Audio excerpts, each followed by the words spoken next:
ওয়াদার অনেক ধরন রয়েছে, অনেক ধরন।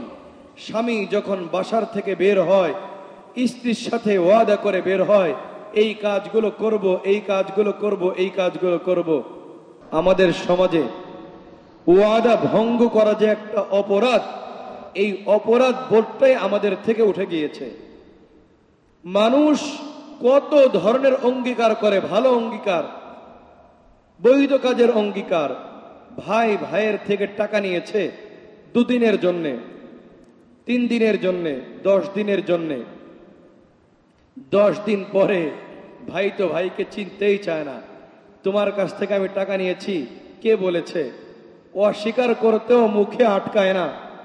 আছে না এমন কিছু অপদার্থ আমাদের সমাজে? আছে কি নাই? আছে। এই মানুষগুলোকে কোরআনের ভাষায় মানুষ বলে না, এই মানুষগুলোকে হাদিসের ভাষায় জ্ঞানী বলা যায় না, যেই মানুষগুলো অঙ্গীকার পূরণ করে না।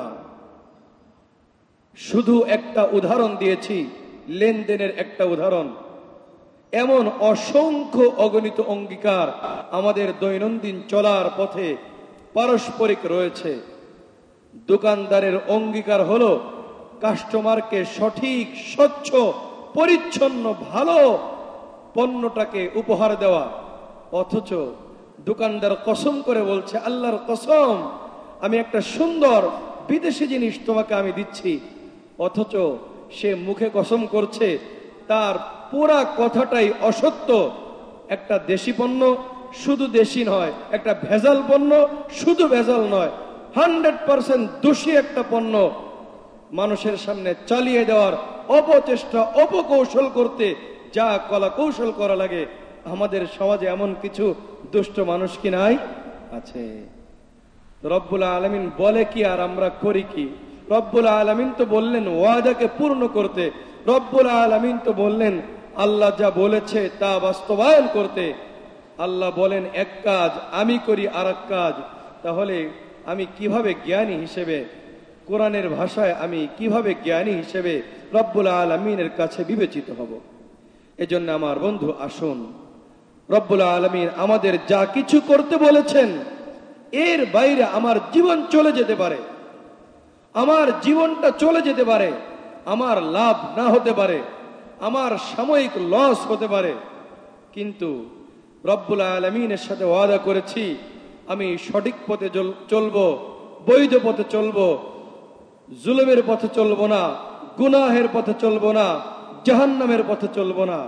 এতে আমার যা কিছু হয়ে যায় আমি আল্লাহর সাথে কৃত ওয়াদা অবশ্যই পূরণ করব, ইনশাআল্লাহ, সুম্মা ইনশাআল্লাহ। আমার সাময়িক কোনো ক্ষতি হতে পারে, সাময়িক কোনো লোকসান হতে পারে, এই ক্ষতি ক্ষতি নয়, এই লোকসান লোকসান নয়, ইনশাআল্লাহ, সুম্মা ইনশাআল্লাহ। যেই ব্যক্তি ওয়াদা পূরণ করবে, কোরআনের ভাষায় তাকে জ্ঞানী বলা হয়েছে। যেই ব্যক্তি ওয়াদা পূরণ করবে তাকে হাদিসের ভাষায় ভদ্র বলা হয়েছে। আর যেই ব্যক্তি ওয়াদা পূরণ করবে না, হাদিসের ভাষায় তাকে মুনাফিক বলা হয়েছে। আর কোরআনের ভাষায় মুনাফিকের শাস্তি হলো ইন্নাল মুনাফিকিনা ফিদ দারকিল আসফালি মিনান নার। আমার বন্ধু, ওয়াদার অনেক ধরন রয়েছে, অনেক ধরন।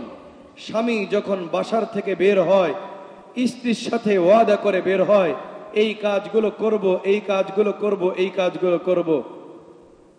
যখন ঘরে ফিরে স্ত্রী যখন জিজ্ঞাসা করে এই কাজ করেছেন, ওইখানে গিয়েছেন, উনি সম্পূর্ণ ভিন্ন জায়গায় গিয়েছিল, ভিন্ন সম্পর্ক স্থাপন করেছে, ভিন্ন মানুষের কাছে গিয়েছে, বাসায় এসে পরিষ্কার উল্টা কথা বলেছে, এই মানুষটাকে কোরআনের ভাষায় জ্ঞানী মানুষ বলা যাবে না। অসংখ্য অগণিত অঙ্গীকার পূরণের অধ্যায় আমাদের জীবনে রয়েছে। খুঁজে খুঁজে প্রত্যেকটা অঙ্গীকার যারা বৈধ অঙ্গীকার, আর কিছু আছে অবৈধ অঙ্গীকার, যে আমি তোমার সাথে এই খারাপ কাজটা করব, এই খারাপ কাজের অঙ্গীকার কখনোই পূরণ করতে হবে না, বরং সেখানে যদি কসম করা হয় সেই কসমের কাফারা দিয়ে দিতে হবে।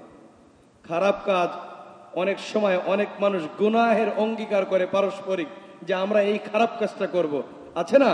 যেমন ভালো কাজের অঙ্গীকার করে, আবার খারাপ কাজের অঙ্গীকার করে।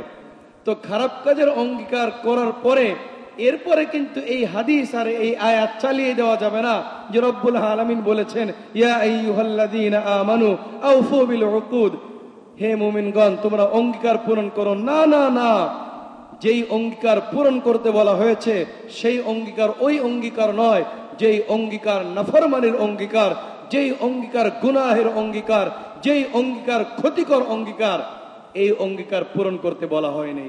বরং যেই অঙ্গীকার পূরণ করতে বলা হয়েছে সেই অঙ্গীকার বৈধ অঙ্গীকার পারস্পরিক যেগুলো আছে, একটা হলো বান্দা বান্দার সাথে, একটা হলো বান্দার সাথে আল্লাহর যে অঙ্গীকারগুলো আছে সব অঙ্গীকারগুলো পূরণ করতে বলা হয়েছে।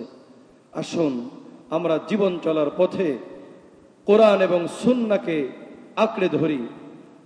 জীবন চলার পথে সমস্ত নাফরমানির পথগুলো আমরা পরিহার করি। জীবন চলার পথে মুনাফিকের নিদর্শনগুলো, মুনাফিকের খাসলাতগুলো আমরা পরিহার করে চলি। আমরা পাক্কা ঈমানদার, আমরা পাক্কা আল্লাহওয়ালা হওয়ার যেই বৈশিষ্ট্যাবলী কোরআন এবং হাদিসের মধ্যে বলা আছে, আসুন আমরা সকলেই আল্লাহর প্রিয় বান্দা হওয়ার চেষ্টা করি, আল্লাহর প্রিয় বান্দা হওয়ার চেষ্টা করি। জীবন চলার পথে অনেক ভুল ত্রুটি হয়ে গেছে, অনেকের সাথে অনেক অঙ্গীকার অনেক সময় ভঙ্গ করেছি। সেই অঙ্গীকার ভঙ্গ করতে যে যদি কোনো ভাইয়ের ক্ষতি করে থাকি, জীবনের সময় শেষ হওয়ার আগে তার সাথে হিসেব কিতাবগুলো পূর্ণ করতে হবে, তার কাছে ক্ষমা চেয়ে নিতে হবে, তার কোনো ক্ষতি করে থাকলে তার ক্ষতি পুষিয়ে দিতে হবে। অন্যথায় আমার বন্ধু, অন্ধকার কবরে পার পাওয়া যাবে না, মৃত্যুর যন্ত্রণা আমাকে ছাড়বে না, হাসরের প্রত্যেকটা ঘাটি কোনো ঘাটি পার হওয়া যাবে না।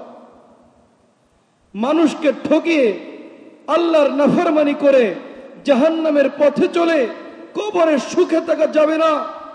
কবর বড় কঠিন জায়গা, কবর বড় কষ্টের জায়গা। আল্লাহু আকবার।